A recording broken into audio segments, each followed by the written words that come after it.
جو جدوجہد اپنے باپ والد کی میت کو جھلمکسی سے اٹھا کر پوری ڈویژن کے راستے جو یہ پرامن احتجاج کرنے کے لیے ڈیرہ مراد آ رہی تھی، تو جھلمکسی کے ڈیرہ مراد کو آنے والی تمام راستے بند کر دی گئی تھی۔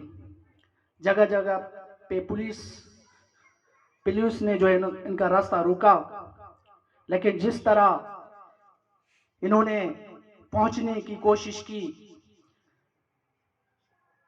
جب یہ جھلمکسی سے نکلی ڈیرہ مراد کے لیے، تو ڈی سی جھلمکسی نے اس کا راستہ روکا کہ نہیں، ہم آپ کو یہاں سے جانے نہیں دیں گے۔ پھر انہوں نے طے کیا کہ میں ڈی سی صاحب نے طے کیا کہ تمہیں جو ہے استامہ، کیونکہ فقیر کی وہاں پہ بھی گھر تھا، تو ہم مختلف جو روٹ ہے اس کے ذریعے آپ کو وہاں پہ پہنچائیں گے۔ اور ستم ظریفی یہ ہے کہ جو سفر 2 گھنٹے کی تھی، وہاں 5-6 گھنٹے کا سفر جان بوجھ کے کرایا گیا۔ جب یہ استامامن پہنچتی ہے تو وہاں پہ بھی اس کا راستہ روکا جاتا ہے، جہاں پہ احتجاج کرنے جا رہی ہے، تو پھر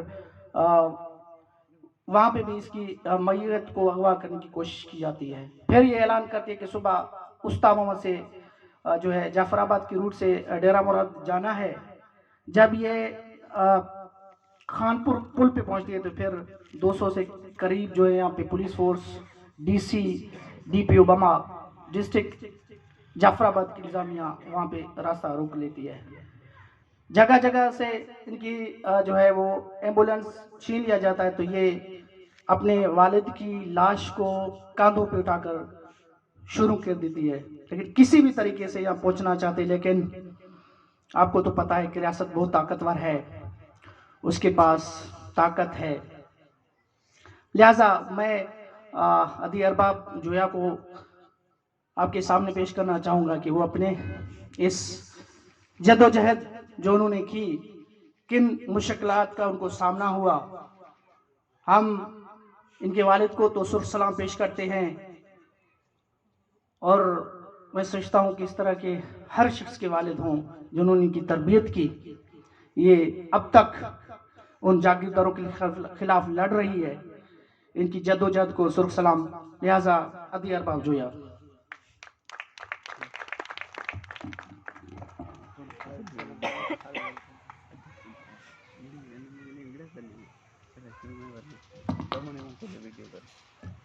بسم اللہ الرحمن الرحیم۔ میں یہاں پر بیٹھے تمام ساتھیوں کو سلام کرتی ہوں، اور جنہوں نے یہ تقریب کسان کانفرنس کا پروگرام کیا ہے، جنہوں نے مجھے یہاں پر بلایا، ظہیر بھائی اور اعجاز بھائی کا شکریہ ادا کرتی ہوں۔ ظہیر بھائی نے آپ لوگوں کو ہمارے فیملی پر کیا ہوا ظلم کے بارے میں بتا دیا، اور آپ لوگ سب سوشل میڈیا پر اتنے سالوں سے جو ہم بتاتے آ رہے ہیں، آپ سب لوگ دیکھ چکے ہیں، جو میرے والد پہ جھوٹے الزامات لگائے گئے۔ جو زمین کا میرا والد مالک تھا اور اس کو جھوٹا قرار دیا گیا، اسے بلیک میلر قرار دیا گیا۔ آج سے 13 دن پہلے ایک جرگہ بٹھایا گیا تھا، جس میں وہ سارے الزامات جھوٹے ثابت ہوئے۔ میرے والد کے نام پر جتنی زمین تھی، وہ زمین ساری میرے والد کے نام پر نکلی۔ جو ہم نے زمین فروخت کی تھی، وہ ان کے نام پر انتقال کر کے دے دی تھی۔ لیکن یہ ظلم ہمارے ساتھ صرف وہاں کے جاگیرداروں نے نہیں کیا، وہاں کی انتظامیہ نے بھی کیا ہے۔ 7 سالوں سے ہمارے ریکارڈ ہمیں نہیں دیے گئے۔ میرا والد چیختا رہا، بولتا رہا کہ میں ان کو زمین دے چکا ہوں، لیکن وہاں کی انتظامیہ جو کہ زمینداروں کی، نوابوں کی غلام بنی ہوئی ہے، ہمیں ان کا ریکارڈ نہ پیش کیا۔ آخرکار میرے والد کو جب شہید کرا دیا گیا، ابھی جا کے ہمیں ریکارڈ دیا گیا ہے کہ امداد حسین نے زمین دے دی تھی 1997 میں۔ یہ ظلم صرف ہمارے ساتھ نوابوں نے نہیں کیا۔ میں ڈی سی جھلمکسی کو کہنا چاہوں گی، جس نے میرے والد کو بلیک میلر کہا، جھوٹا کہا، یہ اس کے اوپر لعنت ہے کہ میرا والد آج صاف ثابت ہوا ہے ان کے اوپر جتنے الزامات لگائے گئے تھے وہ جھوٹے ثابت ہوئے ہیں. اور میرے تمام آپ سب بھائیوں کو یہاں پر بیٹھے ہوئے کو بولنا چاہوں گی، کیا ہمارے بلوچستان کی یہ روایت ہے کہ عورت گھر پہ موجود ہے، قرآن پاک اٹھایا ہوا ہے، اس کے اوپر گولیاں چلائی جائیں، گھر میں گھس کے عورتوں کے اوپر لاٹھیاں چلائی جائیں، روڈوں پہ جب ہم یہاں سے نکلتے ہیں تو ہمارے اوپر لاٹھی چلانے والا اور کوئی نہیں، وہ بھی ایک بلوچ تھا؟ کیا ہم سندھی یا سرائکی زبان بولتے ہیں، اس کا مطلب یہ نہیں کہ ہم لوگ بلوچستان کے واسی نہیں ہیں، ہم بھی بلوچستان کے واسی ہیں، لیکن ہم پر جو ظلم کیا گیا کرنے والے کوئی نہیں تھے، یہاں کی انتظامیہ تھی اور کرانے والے نواب تھے. آج میرا والد ان سب الزامات سے صاف ہو چکا ہے. یہ میں کمشنر نصیر آباد، جو سابق کمشنر نصیر آباد تھے، جنہوں نے میرے والد کو بلیک میلر کہا تھا، یہ ان کے لیے ایک زیادہ برا نہیں بولنا چاہوں گی، لیکن ان کے لیے یہ ایک لعنت ہے کہ میرا والد آج صاف ثابت ہوا وہ بلیک میلر نہیں تھا، وہ اپنی زمینیں دے چکا تھا. میرا والد نے کہا کہ مجھے جان کا خطرہ ہے، وہ آج ہمارے ساتھ نہیں ہے. میرے والد نے کہا میرے بچے اغوا ہونے کا خطرہ ہے، ہم اغوا ہو چکے. میرے والد نے کہا میرے بیٹوں کو خطرہ ہے، میرے بھائیوں کے اوپر فائرنگ چلائی گئی. میرے والد نے کہا میری بیٹیوں کو خطرہ ہے، میری بہن کے اوپر فائرنگ کی گئی اور مجھ پر FIR کروائی گئی. کیوں؟ کیونکہ ہم لوگ اپنی حق کی راہ پہ کھڑے رہے، اپنے حق کے لیے جدوجہد کرتے رہے.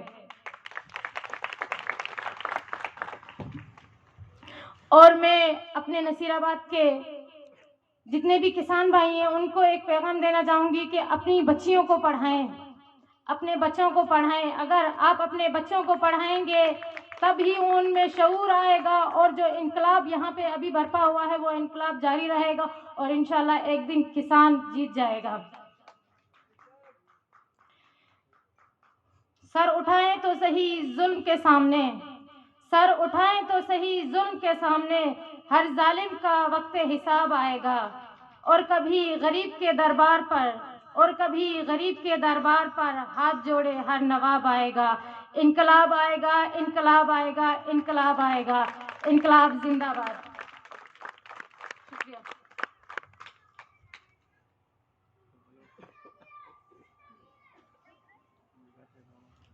یہ تھی عدی مراد جویا. اب میں کامریڈ رفیق کوسا سے گزارش کروں گا کہ وہ اپنی خطاب کریں.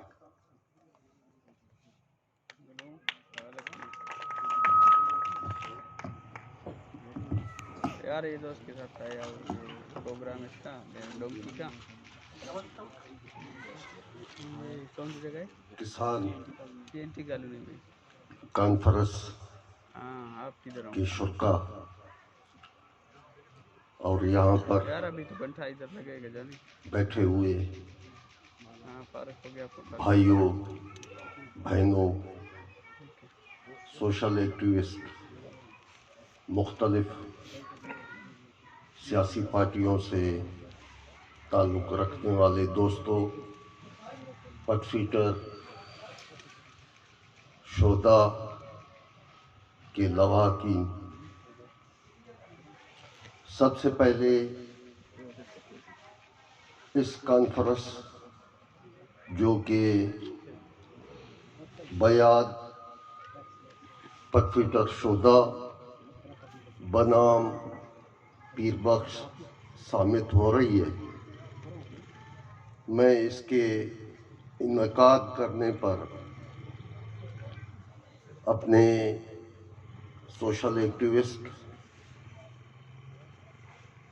نوجوان دوستوں ظہیر بلوچ، اعجاز بلوچ کو مبارکباد دیتا ہوں. جب 1978 میں پٹ فیٹر کا سانحہ ہوا تھا ان دنوں میں طالب علم تھا